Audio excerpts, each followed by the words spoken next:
আজকে তোমাদেরকে দেখাবো মাইক্রোওভেনেতে ইলিশ মাছ ভাপা।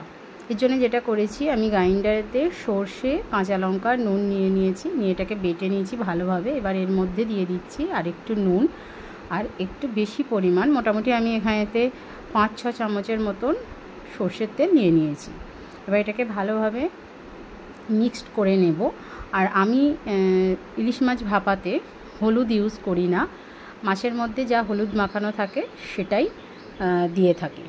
তো এবার নুন হলুদ মাখানো মাছগুলো এর মধ্যে আমি দিয়ে নিচ্ছি। দিয়ে নিয়ে এবার এটাকে ভালোভাবে মেখে নেব, মানে যাতে মশলাগুলো মাছের গায়ে ভালোভাবে মেখে যায়। দেখো আমার মাখা একদম রেডি। এবার এই অবস্থায় এর ওপরেতে আরেকটু কাঁচা সর্ষের তেল দিয়ে দিচ্ছি।